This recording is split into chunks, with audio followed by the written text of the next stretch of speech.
খুশি হয়, তাহলে সারা দুনিয়ার মানুষ আমাদের উপর বেজার হলে আর কিছু আসে যায় না। কথাটা ঠিক কিনা? আল্লাহকে যদি খুশি করতে পারি তাহলে আমাদের জীবন ধন্য। আল্লাহ পাক আমাদেরকে বিনা হিসাবে জান্নাত দিবেন। জোরে সুবহানাল্লাহ। আল্লাহ পাক সন্তুষ্ট হবেন যে কোনো নেক আমলের মাধ্যমে, ঠিক না ভাই? যে কোনো একটা নেক আমল আল্লাহর কাছে যদি পছন্দনীয় হয়ে যায়, তো সেই নেক আমলের দ্বারা আল্লাহ পাক আমাদের উপরে সন্তুষ্ট হবেন। হাদিসে পাকে আসছে দাউদ আলাইহিস সালাম মিজানের পাল্লা দেখার জন্য আল্লাহর কাছে দরখাস্ত দিয়েছিলেন, বলেছিলেন, আল্লাহ তুমি যে তোমার বান্দা বান্দীদের নেকি এবং গুনাহ ওজন করবা, সেই পাল্লাটা আমাকে একটু দেখাও। আল্লাহকে দাও যে বিশাল বড় করে বানাইছি, 7 আসমান 7 জমিন একত্রিত করে ওই পাল্লায় রাখলে পাল্লা ভরে না। দাউদ আলাইহিস সালাম বলেন, আল্লাহ তাহলে আমাকে একটা নজর দেখাও। আল্লাহ পাক জিবরাইলকে নির্দেশ দিলেন, এ জিবরাইল আমার দাউদকে মিজানের পাল্লাটা একটা নজর দেখাই দাও। যখন দেখানো হইল, দাউদ আলাইহিস সালাম বেহুশ হয়ে মাটিতে পড়ে গেলেন। দীর্ঘক্ষণ থাকলেন অচেতন অবস্থায়। জ্ঞান ফিরে আসার পরে বলতেছে, মাবুদ রে, এত বড় বিশাল মিজানের পাল্লা তুমি বানাইছো, আমি নিজে চোখে দেখলাম। 7 আসমান 7 জমিন একত্রিত করে ওই পাল্লায় রাখলে পাল্লা ভরে না। ও আল্লাহ, এই পৃথিবীতে তোমার কোন বান্দা বান্দি আছে নেকি দিয়ে এত বড় বিশাল মিজানের পাল্লা ভরতে পারবে? আল্লাহ পাক বলেন, দাউদ রে, তুমি শুনে রাখো, আমার কোন বান্দা বান্দি যদি কোন নেক আমলের দ্বারা আমাকে একবার সন্তুষ্ট করতে পারে, তাহলে আমার এই বান্দা বান্দি আমার রাস্তায় একটা খেজুর দান করার নেকি দিয়ে কিয়ামতের ময়দানে এই বিশাল মিজানের পাল্লা ভরে ফেলতে পারবে। আমার ভাইরা বোনেরা, কোন আমলটা আমাদের আল্লাহর কাছে পছন্দনীয় হয়ে যাবে বলার কোনো কায়দা নাই। আজকে এই যে একটা দিনের মজলিসের আয়োজন করা হইল, সত্যি এই মজলিসটা, এই মাহফিলটা যদি আমার মালিকের কাছে পছন্দনীয় হয়, হতে পারে এই ওসিলায় আল্লাহ আমাদেরকে জান্নাত দিবেন, ঠিক কিনা? এই জন্য আমরা দোয়া করি আল্লাহ পাক যেন আজকের এই মাহফিল, এই আয়োজন, এটা দয়া করে কবুল করে নেন। সবাই আমিন বলেন ভাই। আর তাছাড়া এখানে বসলে যে গুনাহ মাফ হয়, এর মধ্যে তো কোনো সন্দেহ নাই। আমি যে হাদিসটা বললাম, এই হাদিসখানা বুখারীতে আছে, মুসলিমে আছে, তিরমিজিতে আছে, এরপরে মিশকাতে আছে, আর অন্যান্য হাদিস গ্রন্থে এই হাদিসখানা উল্লেখ আছে। আর আমরা তো অবশ্যই গুনাহগার। সাবালক হওয়ার পর থেকে নিয়ে এই বয়স পর্যন্ত আমাদের তাকানোর মধ্যে গুনাহ, আমাদের হাঁটা চলার মধ্যে গুনাহ, আমাদের অঙ্গ প্রত্যঙ্গের দ্বারা গুনাহ কামাই করতেছি। 24 ঘন্টা আমরা গুনাহের মধ্যে ডুবে আছি, ঠিক কিনা বলে? এখন ভাইরে, গুনাহ নিয়ে কবরে যাওয়া যাবে না, কিছুতেই যাওয়া যাবে না। তাহলে মায়ের পিঠে ধরবে না, মায়ের পিঠে ধরবে না। কবর হলো বড় ভয়াবহ জায়গা। এটা আমার কথা না, হাদিসে পাকে নবীজি বলেন, কবরের চাইতে ভয়ানক দৃশ্য আর আমি দেখি না। তাহলে বোঝা গেল কবরের ভয়াবহ দৃশ্য আমাদের নবীজিকে দেখানো হয়েছে, ঠিক না? সহিহ বুখারীতে একটা হাদিস আসছে, হিনামার রবি কবরাইন ইন্নাহুমা লা ইউআযাবান। এমন নবীজি হাঁটতেছিলেন, হঠাৎ দাঁড়ায় পড়লেন, মুখখানা মলিন হয়ে গেল, বেজার হয়ে গেল। সাহাবীরা জিজ্ঞেস করলো, হুজুর কি হয়েছে, আপনার পবিত্র মুখখানা কেন মলিন হলো? নবী বলেন, আমি যা দেখি তোমরা তা দেখো না। আমি দেখতে পাইতেছি এখানে 2টা কবর আছে, তাদের কবরে ভয়াবহ আযাব হইতেছে। সাহাবীরা জিজ্ঞেস করলো, ইয়া রাসূলুল্লাহ, কোন গুনাহের কারণে তাদের কবরে আযাব হয়? নবীজি বলেন, আমা ইউআযাবানি ফি কাবীরিন, 2 জনের কবরে 2টা এমন গুনার কারণে শাস্তি হইতেছে, যেই গুনাহ থেকে বেঁচে থাকা তাদের বড় ধরনের কোনো ব্যাপার ছিল না। একজনের কবরে আযাব হইতেছে ওমা ইয়াস্তানজিহু মিনাল বাউল, পেশাব থেকে পবিত্রতা অর্জন করতো না, এই কারণে একজনের কবরে ভয়াবহ শাস্তি হইতেছে। আর একজনের কবরে কাদা নবীজি বলেন, ওয়াকানা ইয়ামশি বিন নামিমা, ওই লোকটা লোচ্চগোল করে বেড়াইতো, মানে 2 জনের ভিতরে ভালোবাসার বন্ধন ছিল, এইটাকে সে কুটনামি করে ধ্বংস করে দিয়েছিল, 2 বন্ধুর মাঝে শত্রুতা পয়দা করে দিয়েছিল। বলে এই কুটনামি করার কারণে তার কবরের মধ্যে ভয়াবহ আযাব হইতেছে। হে আমার ভাইরা, তাহলে লক্ষ্য করেন আজকে পেশাব থেকে পবিত্র হওয়ার জন্য আমরা কয়জনে করি? বিশেষ করে যুব সমাজ যারা পেশাব করে চলে যায়, টিস্যু পেপার ব্যবহার করে না, পানি ব্যবহার করে না। আমার দেশের মায়েরা বোনেরা যারা আছে, শিশু বাচ্চা মায়ের কোলে পেশাব করে, তারা বলে এটা হলো ফেরেশতা। ফেরেশতা বলে ফেরেশতা, ওদের পেশাবে কিছু হবে না। অথচ মানুষ কিছুতেই ফেরেশতা হতে পারে না। পারে? মানুষ তো মানুষই, ফেরেশতা হলো আলাদা। ফেরেশতা হলো নূরের তৈরি, মানুষ হলো মাটির তৈরি। অথচ বেহেশতি জোর কিতাব খুলে দেখেন, তার ভিতরে স্পষ্ট মাসলা লেখা আছে, শিশু বাচ্চা, দুধের বাচ্চার পেশাব পায়খানা ওই রকম নাপাক, একজন বুড়ো মানুষের পেশাব পায়খানা যেমন নাপাক, নাজাসাতে গলিজা, দুইজনেরই পেশাব পায়খানা একই ধরনের নাপাক। অর্থাৎ পানি দিয়ে ভালোভাবে ধুইতে হবে, তা না হলে পাক হবে না। কিন্তু আমার দেশের মায়েরা বোনেরা এটাকে কোনো কিছু মনে করে না, কেয়ার করে না। কিন্তু নবীজি বলেন এই কারণে কবরে ভয়াবহ আযাব হবে। নাউজুবিল্লাহ পড়েন। এ আমার ভাইরা, আরো এমন এমন গুনাহ আছে যে সমস্ত গুনার কারণে কবরের মধ্যে শাস্তি ভোগ করা লাগবে। তার মধ্যে একটা হলো নামাজ। বেনামাজির কবরে 3টে শাস্তি হবে। তার মধ্যে একটা শাস্তি হলো তার কবরটা জাহান্নামের আগুন দিয়ে সাজানো হবে। বন্ধুরে, দ্বিতীয় নম্বর শাস্তি হলো তার কবর এমন ভাবে তাকে চাপ দিবে, হাড্ডি গুড্ডি ভেঙে চুরমার হবে। বলে আর একটা শাস্তি, তার কবরের মধ্যে বিশাল একটা সাপ পাঠানো হবে। এই সাপে স্পষ্ট ভাবে তার সঙ্গে কথা বলবে, আমার পরওয়ারদিগার আমাকে নির্দেশ দিয়েছেন, তুমি ফজরের নামাজ পড়ো নাই সূর্যোদয় পর্যন্ত, জোহর পড়ো নাই আসর পর্যন্ত, আসর পড়ো নাই মাগরিব পর্যন্ত, মাগরিব পড়ো নাই ঈশা পর্যন্ত, ঈশা পড়ো নাই ভোর পর্যন্ত, আমি তোমাকে কামড়াইতে থাকবো।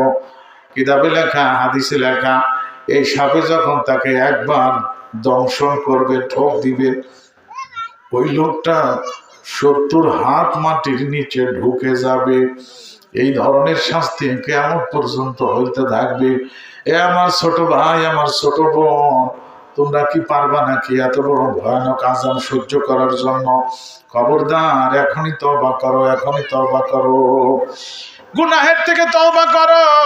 পিছনে বেনামাজি ছিলাম, আজকে তওবা করলাম, আর সামনে বেনামাজি থাকবো না।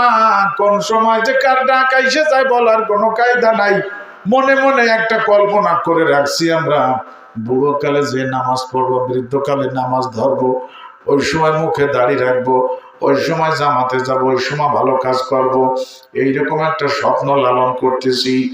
বন্ধুরে, তোমার এই স্বপ্ন দুঃস্বপ্নে পরিণত হয়ে যাইতে পারে। কখন যে কার ডাক আসে বলার কোনো কায়দা না। এই গ্রামে কত মানুষকে দেখেছি যাদের সঙ্গে আমার মহব্বতের সম্পর্ক ছিল, আজকে আমি এখানে এসেছি ওয়াজ করার জন্য। তারা যদি আজকে জীবিত থাকতো, ছুটে চলে আসতো আমার সঙ্গে সাক্ষাৎ করার জন্য, আমার ওয়াজ শোনার জন্য ছুটে চলে আসতো আজকের এই ময়দানে। আরে তারা ওই কবরস্থানে অসহায়ের মতো, এতিমের মতো পড়ে আছে, তাদের দেখার কেউ নাই একমাত্র আল্লাহ ছাড়া। ঠিক কিনা বলেন? আমাদেরও তো একই রাস্তা, আমরা তো কবর পথেরই যাত্রী, কথা কোন ঠিক কিনা? কবর পথে যাত্রী তুমি, কয়দিন থাকবা দুনিয়া,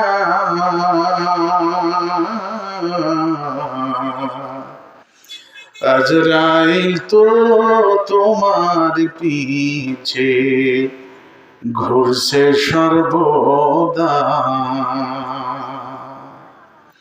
কবর পথের যাত্রী তুমি, কয়দিন থাকবা দুনিয়া,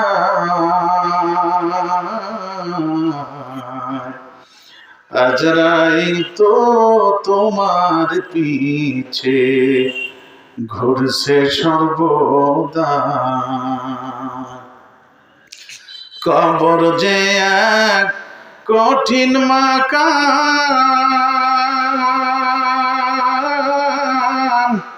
খাইবি ধরা পাপী তামাম, ওরে ছলছাতুরি করার মতো, ছলছাতুরি করার মতো জায়গা সেটা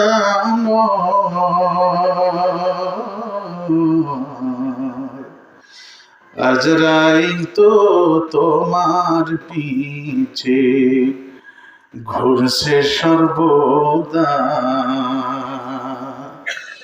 কবর পথের যাত্রী তুমি, কয়দিন থাকবা দুনিয়ায়, আজরাইল তো তোমার পিছে ঘুরছে সর্বদা, কবরেতে যাওয়ার পরে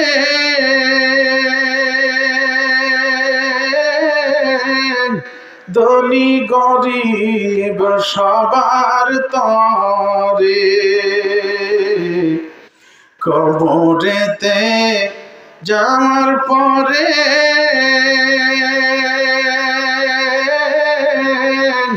ধনী গরিব সবার তরে,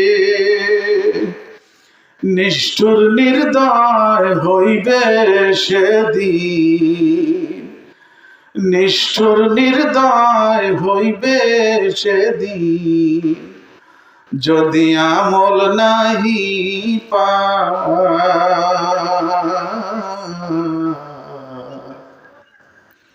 আজরাইল তো তোমার পিছে ঘুরছে সর্বদা। আমার ভাইরা বোনেরা, এই ময়দানে এমন লোক বসে আছে যাদের কাপড়ের কাপড় বাজারে চলে আসছে, অথচ খবর নাই দুনিয়ার রং তামাশে আমরা মত্ত হইয়া আছি। বন্ধুরে, 24 ঘন্টা মরণের জন্য রেডি থাকা দরকার। আমার নবীজি বলেন, হে আমার উম্মত, আকসিরু যিকরা হাজিমিল লাজ্জাতিল মাউত, তোমরা মরণের কথা বেশি বেশি স্মরণ করো। কিসের কথা? এটা কি আমি বানাই বলতেছি? এটা আমার নবীজির পবিত্র মুখের বাণী। আমার নবীজির এজেন্ডা আপনাদের সামনে বাস্তবায়ন করতে আসছি। নবীজি বলেন, আকসিরু যিকরা হাজিমিল লাজ্জাতিল মাউত, হে আমার উম্মত, স্বাদকে ধ্বংস করে দেয় মৃত্যু, সেই মৃত্যুর কথা বেশি বেশি স্মরণ করো, মৃত্যুর জিকির করো। আল্লাহ, সকালবেলা তুমি বাহির হয়ে যাইতেছো কাজে, এই কথাটা তোমার স্মরণ থাকা দরকার ব্রেনের ভিতরে, জেহেনের ভিতরে, যে আজকে দিনের মধ্যে আমার মরণ হয়ে যাওয়ার সম্ভাবনা আছে। ঠিক কিনা ভাই? রাতে যখন বিছানায় ঘুমাইতে যাব, এই কথা আমার ব্রেনের মধ্যে নিয়ে ঘুমানোর দরকার। আজকের এই নিদ্রা আমার চির নিদ্রা হয়ে যাওয়ার সম্ভাবনা আছে। কতক্ষণ ঠিক কিনা? এরকম একটা মনোভাব যদি আমার দিলের ভিতরে থাকে, তাহলে কঠিন কালেও তার এক ওয়াক্ত নামাজ ছুটে যাবে না। এই লোকটা জীবনেও আল্লাহ বিরোধী কাজে অংশগ্রহণ করতে পারবে না। কতক্ষণ ঠিক কিনা? এই জন্য ভাইরে, যুবক যারা, আরে কত যুবকের জানাজার নামাজ আমরা পড়ছি, এই গ্রামেই তো কত যুবকের জানাজার নামাজ আমি পড়াইছি। আরে তাদেরও মনের ভিতর ওই রকম স্বপ্ন ছিল যে আমরা বুড়ো হব, বুড়ো কালে যে নামাজ ধরবো, কিন্তু না না, তার আগেই আজরাইল হাজির হয়ে গেছি। এ ভাই, আমি ওহিদুজ্জামানের কথা ফেসবুকে একদিন ভেসে যাবে, সংবাদ প্রচার হয়ে যাবে ফেসবুকে। হয়তো আপনারা সেদিন আমার জানাজায় অনেকে নাও যাইতে পারেন, দূর থেকে এমনকি বহির্বিশ্বে পর্যন্ত, বিদেশ থেকে ফেসবুকে দেখতে পারবেন ওহিদুজ্জামান হুজুর মারা গেছে। বন্ধুরে, হায়াতে মুলাকাত, আজকে দেখা হইলো, আল্লাহ বাঁচায় রাখছে তাই দেখা হইলো। আরো 5 বছর আগে আল্লাহ আমাকে কবরে নিয়ে যাইতে পারতেন। ঠিক কিনা বলেন? আরে এই গ্রামের কত মানুষ, এই যে সেদিন ইলিয়াস সাহেবের আব্বা মারা গেছে, আমি শুনলাম, আমার ওয়াজ শুনবার জন্য গেছে ওই পাড়া। আল্লাহু আকবার। তারপর পরের দিন সে দুনিয়া থেকে চলে গেল। বন্ধুরে, কত লোক, এই যে শহীদ মোল্লা, এই ওয়াজ দেওয়ার জন্য কত ব্যক্তি ব্যস্ততা তার ভিতরে কাজ করত। কত ভালো মনের মানুষ ছিল, শহীদ মোল্লা, রশিদ মোল্লা। আরে এই পাড়ার ভিতরে অনেক লোক, গ্রাম না, এই অবদা পাড়ার ভিতরেই এত লোক মারা গেছে যাদের নাম বলতে গেলে আমার অনেক সময় পর্যন্ত লাগবে। যারা আমাকে বড় মহব্বত করতেন, আমি দোয়া করি আল্লাহ যে সমস্ত লোক এই গ্রামের এই মহল্লার কবরে চলে গেছে, আল্লাহ তুমি তাদেরকে জান্নাতবাসী করো। সবাই আমিন বলেন। আরে আমরা তো চলে যাব ভাই, আজকেই আমাদের তওবা করা দরকার না পরে করব তওবা? কি করা দরকার বলেন? আজকে আমাদের তওবা করা দরকার, কারণ গুনাহ থেকে তওবা করলে আল্লাহ পাক খুশি। জোরে কও সুবহানাল্লাহ। স্পষ্ট হাদিসের ভিতর আসছে, গুনাহ থেকে কেউ যদি তওবা করে আল্লাহ পাক তার উপর কি পরিমাণ খুশি হয়। আমার নবী একটা এক্সাম্পল দিয়েছেন, একজন মরুভূমি এলাকায় সফর করতেছে, উটের উপরে চড়িয়া, উটে সফর করতেছে, অনেক মাল সামানা, দীর্ঘদিনের সফর, সমস্ত মাল সামানা একবার নিয়ে, খানা পানি কাপড় চোপড় প্রয়োজনীয় আসবাবপত্র নিয়ে উটের উপরে সওয়ার হয়ে যাইতেছে। মরুভূমিতে আগেকার দিনে উটি ছিল একমাত্র যানবাহন, উটের উপর সওয়ার হয়ে যাইতেছে। ঠিক মরুভূমির মাঝখানে যাওয়ার পরে, মানে যেখানে যাবে, যেখান থেকে গেছে, এই দুই জায়গার মাঝামাঝি জায়গা যাওয়ার পরে উট রাইকে একটু এক্সচেঞ্জ গেছে, জরুরত ছাড়বার, জরুরত ছাইড়ে এসে দেখে সে উট নাই, মাল সামানা সহ উট চলে গেছে কোথায়। এখন এই লোকটার পরানে আর পানি নাই, কারণ সে দেশেও ফিরে আসতে পারবে না, যেখানে যাবে সেখানেও যাইতে পারবে না, আর সচরাচর কোনো যানবাহন সেখানেও নাই।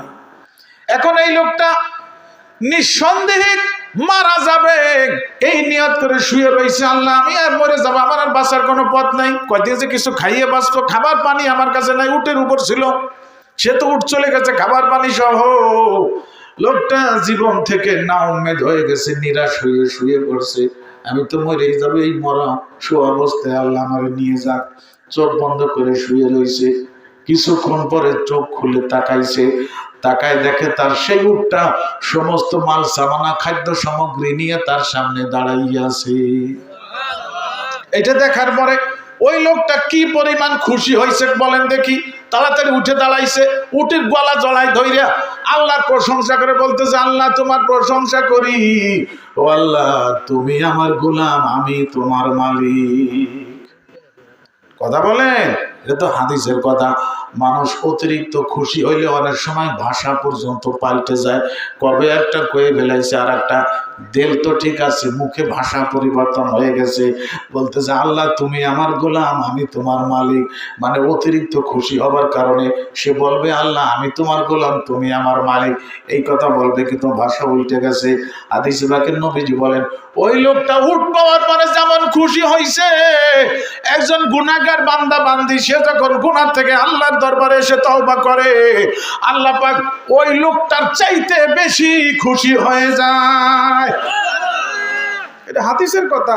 ওই লোকটা উট পাওয়ার পরে যতটুকুন খুশি হয়েছে, আমার নবীজি বলেন কোন বান্দা বান্দি গুনাহ করার পরে যদি তওবা করে, তো আল্লাহ পাক ওই বান্দার উপর ওই লোকটার চাইতে আরো বেশি খুশি হয়ে যায়। তাহলে আল্লাহকে খুশি করার একটা উপায় হলো তওবা করা। সব সময় আমাকে তওবা করা। কথা কন ঠিক কিনা ভাই? তওবা করতে রাজি আছি ভাই? তওবা মানে কি আস্তাগফিরুল্লাহ আস্তাগফিরুল্লাহ, নাকি খালি তওবা মানে আমার বোনের অংশ বোন আমার ভিতরে ভাগ পাবে, আমি তার জমি ভাগ না দিয়ে জোর করে খেয়ে বেড়াই খাইতেছি, আমি ওদিকে তওবা করতেছি আস্তাগফিরুল্লাহ আস্তাগফিরুল্লাহ। আল্লাহ পাক বলতেছে কাজ হবে না, কাজ হবে না। কথা কন ঠিক কিনা? একটা লোক নামাজ, তার উপর ফরজ এক ওয়াক্ত নামাজ পড়ে না, অথচ সে তওবা করতেছে আস্তাগফিরুল্লাহ আস্তাগফিরুল্লাহ। আল্লাহ কয় কাজ হবে না, কাজ হবে না। তওবা মানে পিছনে যে গুনাহ করছে ওই গুনাহকে আর করা যাবে না, গুনাহ বাদ দিতে হবে, ছাইড়ে দিতে হবে। কথা কন নাকি ভাই? তারপরে আল্লাহর কাছে কাঁদতে হবে যে আল্লাহ যা করা ছিল তা করেন, উল্টোটা করছি, আল্লাহ দয়া করে এখন মাফ করে দাও। আমার কাছে একজন টাকা পাবে, সেই টাকা মাইরে খেয়ে আমি মসজিদে শুয়ে পড়ে আল্লাহর কাছে তওবা করতেছি আস্তাগফিরুল্লাহ। তাই হয় নাকি?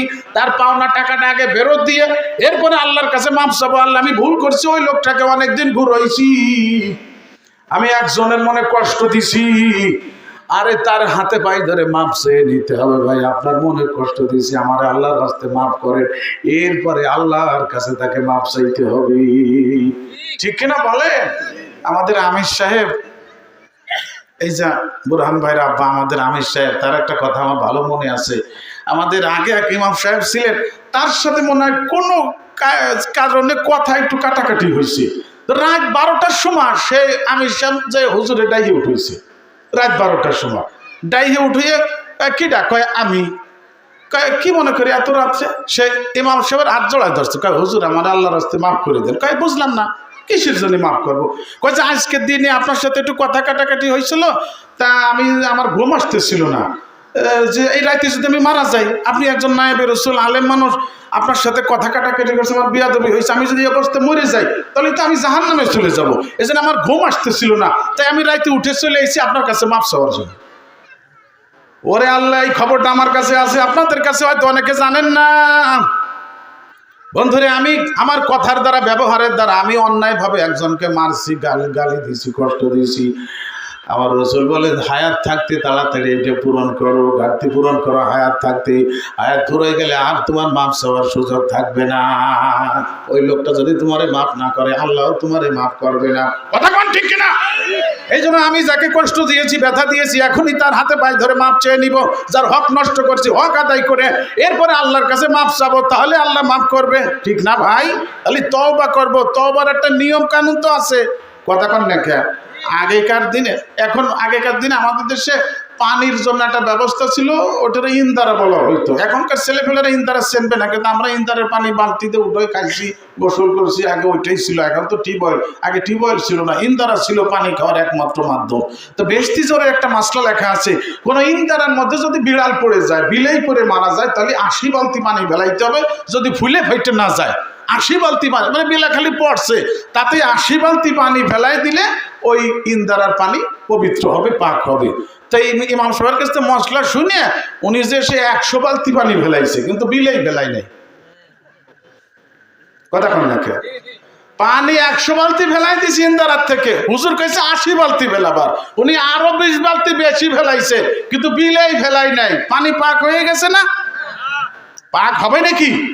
আগে হলো বিলেই ফেলাতে হবে, তারপরে 80 বালতি। জোরে কোন ঠিক না? ঠিক। হ্যাঁ আমার ভাইয়েরা, আমরা যার হক নষ্ট করছি, হক আদায় করা লাগবে, এরপরে আল্লাহর কাছে মাপ চাওয়া লাগবে, তারপরে আল্লাহ পাক আমাকে মাফ করবে। রাজি আছি ভাইজান? আমরা এখনই যার হক নষ্ট করছি তার হক দিয়ে দিব। যাকে কষ্ট দিছি, ব্যথা দিছি, কষ্ট দিছি, হ্যাঁ, এরকম ভাবে তার কাছ থেকে আমি মাপ চেয়ে নিব, ক্ষমা চেয়ে নিব। হ্যাঁ, যার টাকা পয়সা জায়গা জমি মাইরে খাইছি, এটা তারে পৌঁছাই দিব। কারণ হলো কি, কয় হুজুর তাই হয় নাকি, এত জায়গা জমি দেওয়া যায়? বলে না, দিয়ে আপনার লাভ কি? ওই জায়গা তো আমরা কবরে নিয়ে যেতে পারবো না। কথা কম রাখে, এই দুনিয়ার জায়গা জমি আমার সাথে কবরে যাবে নাকি বলেন? যাবে। টাকা পয়সা, জায়গা জমি, গাড়ি বাড়ি, বিল্ডিং, দালান কোঠা, এগুলো কোনো কিছু কবরে আমার সাথী হবে? একমাত্র নেক আমল আমার সাথী। হাদিসে পাকে নবীজি বলেন 4 জন সাথী হবে তোমার কবরে।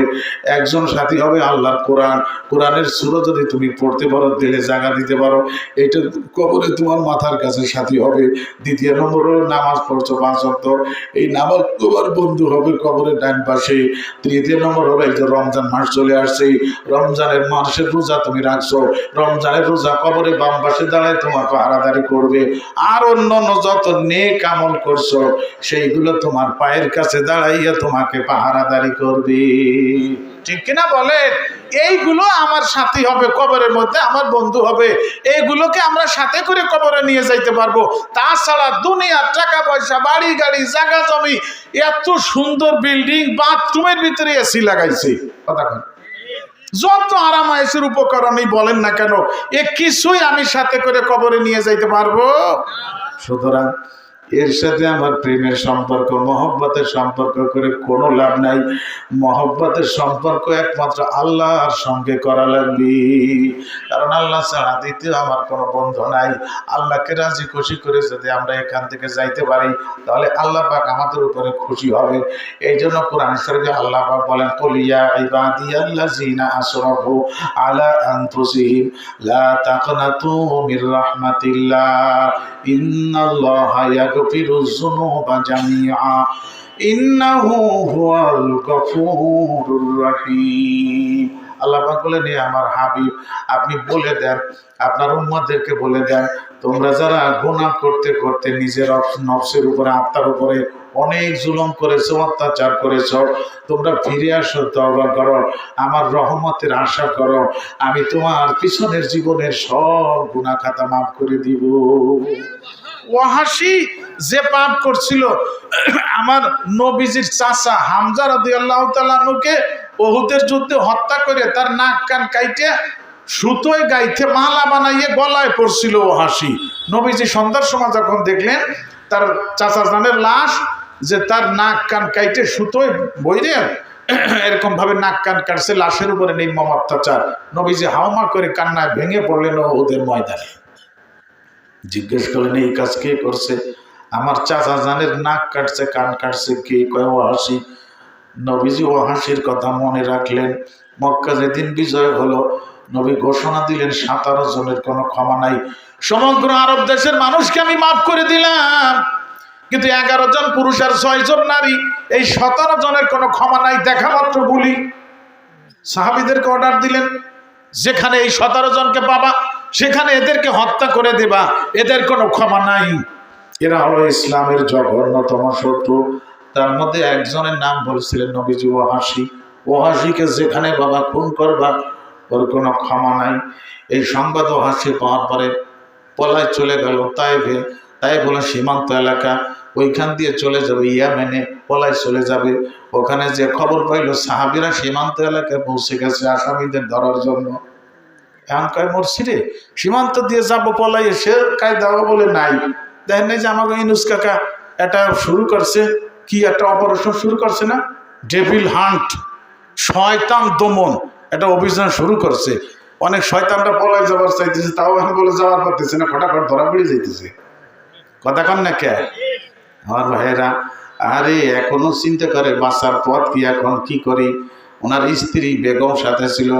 স্ত্রী বলতেছে, তোমার বাঁচার কোনো পথ খোলা নাই, একটাই পথ খোলা আছে, রহমতের নবীর পায়ের উপরে যে যদি পড়তে পারো তাহলে তুমি বাঁচতে পারবা, এছাড়া তোমার বাঁচার আর কোনো পথ খোলা নাই।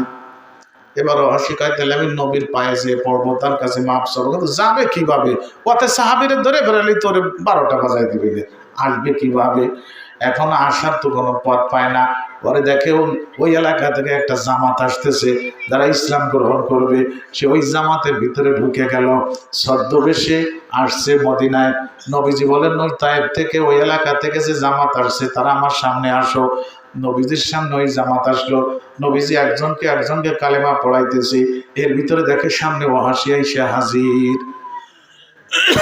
নবীজি ওয়াহাশীর মুখের দিকে তাকায় মুচকি মুচকি হাসলেন, মানে নবীজির সেই পিছনের কথা মনে পড়ছে। কথা কন না কে? নবী বলতেছেন, ওয়াহাশী তুমি? বলে জি হুজুর আমি। আচ্ছা ঠিক আছে, তুমি যেহেতু এই জামাতের সাথে শরীক হয়েই গেছো, তাহলে তুমিও কলেমাটা পড়ে নাও। জোরে কও সুবহানাল্লাহ। ওয়াহাশী কয়, ইয়া রাসূলুল্লাহ, আমার কলেমা পড়ে লাভ কি? আপনি তো আমার নামে হুলিয়া জারি করে দিয়েছেন, আমার কোনো ক্ষমা নাই, সুতরাং ওই কলেমা পড়ে আমার লাভ কি? ওয়াহাশী এই কথা বলার পরে নবীজি চুপ হয়ে গেলেন। কিছুক্ষণের মধ্যে জিবরাইল ফেরেশতা কোরআনের একটা আয়াত নিয়ে নবীর কাছে আসলেন, ইল্লা মান তাবা ওয়া আমানা ওয়া আমিলা আমালান সলিহা ফাউলাইকা ইউবাদদিলুল্লাহু সাইয়্যাতিহিম হাসানাত ওয়া কানাল্লাহু গফুরার রহিমা। এর অর্থ হলো, হ্যাঁ, এখন যদি কেউ তওবা করে, ঈমান আনে, বাকি জীবন নেকির কাজ করে কাটাইতে পারে, তাহলে আল্লাহ পাক তার আমলনামা থেকে সমস্ত গুনাহ খাতা মুছে ফেলে দিবেন এবং শূন্য আমলনামাটাকে নেকি দিয়ে ভরপুর করে দিবেন। এই আয়াত নবীজি ওয়াহাশীকে পড়ে শোনাইল। ওয়াহাশী চুপ করে বসে রয়েছে। নবীকে, ওয়াহাশী তোমার জন্য আল্লাহ কি চমৎকার আয়াত পাঠাইছে। ওয়াহাশী বলে, ইয়া রাসূলুল্লাহ, ওই আয়াতের ভিতর আল্লাহ পাক 3টে শর্ত দিয়েছে, ইল্লা মান তাবা ওয়া আমানা ওয়া আমিলা আমালান সলিহা, তওবা করা লাগবে, নেক আমল করা লাগবে, ঈমান আনা লাগবে। আমি এই 3টে শর্ত যদি পূরণ করবার না পারি, তাহলে তো আর আল্লাহ আমারে মাফ করবে না। আমি পারবো না হুজুর, ওই 3টে শর্ত আমি পারবো না, আমি কলেমা পড়বো না। নবীজি আবার চুপ হয়ে গেলেন। কিছুক্ষণ পরে জিবরাইল আলাইহিস সালাম কোরআনের আরেকটা আয়াত নিয়ে হাজির। জোরে কও সুবহানাল্লাহ। এই আয়াতে আল্লাহ পাক বলে দিলেন ইন্নাল্লাহা লা ইয়াগফিরু আন ইউশরাকা বিহি ওয়া ইয়াগফিরু মা দুনা যালিকা লিমান ইয়াশা। আল্লাহ পাক বলে দিলেন শিরকি গুনাহ বাদে যার জন্য যতখানি ইচ্ছা আল্লাহ পাক মাফ করে দিবে। আল্লাহ পাকের নবী এই আয়াত পড়ে শোনাইলেন।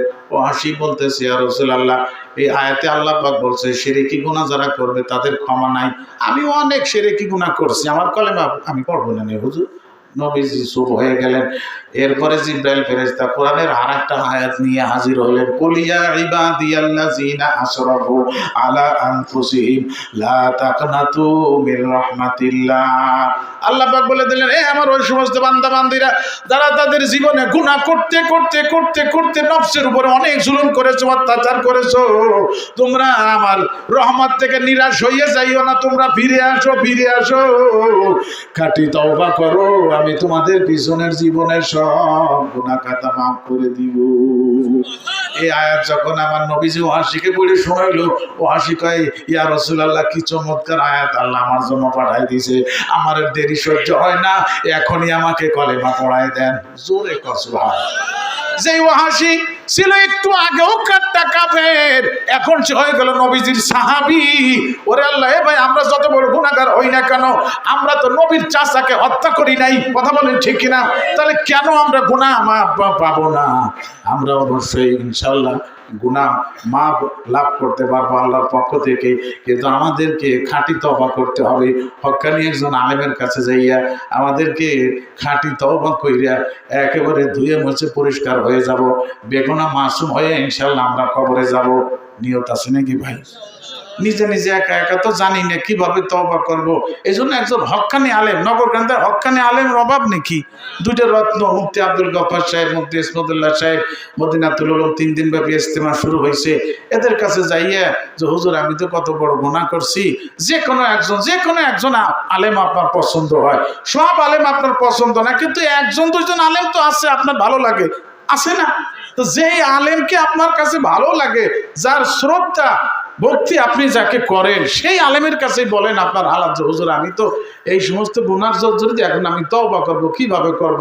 হুজুর আমার একটু তওবাটা করাই দেন, আমি নিষ্পাপ হয়ে যাইতেছি, আমি গুনাহ নিয়ে আর থাকতে চাই না, আমি নিষ্পাপ হয়ে আল্লাহর কাছে যাইতে চাই। এইভাবে যদি আমরা খাঁটি তওবা করি তো ইনশাআল্লাহ আল্লাহ পাক আমাদের পিছনের জীবনের সব গুনাহ খাতা মাফ করে দিবেন, আমরা নিষ্পাপ হয়ে কবরে যাইতে পারবো। রাজি আছেন ভাই? আলহামদুলিল্লাহ। আমি আসলে কি বলবো, আমি আপনাদের কাছে এত কৃতজ্ঞতা স্বীকার করতেছি, এত ভালো লাগতেছে। মানে এই গ্রামে দীর্ঘদিন থাকছি, এখন এই মসজিদ কমিটি, ও পাশে যে মাদ্রাসা কমিটি, ওই পাশে মুফতি নূর মোহাম্মদ, অর্থাৎ এই গ্রামের মাহফিলে আমাকে দাওয়াত করলে আমার খুব ভালো লাগে, আনন্দ লাগে। আমার মনে চায় যে এই পরিচিত লোকগুলোর সাথে একটু দেখা করি। মানে এরকম ছাড়া তো আর সময় সুযোগ হয় না যে একটু বেড়াইতে আসবো। তা আমি এই মসজিদ কমিটি যারা আমাকে দাওয়াত করছে, আমি তাদের জন্য আমার অন্তরস্থল থেকে দোয়া করি। ওই যে ইনায়েত মোল্লা শহীদ ভাইয়ের ছেলে, ও সে ভারী পরিশ্রম করছে মাহফিলের, আরও অনেকেই করছেন, খালি একজনের কথা বলতেছি না।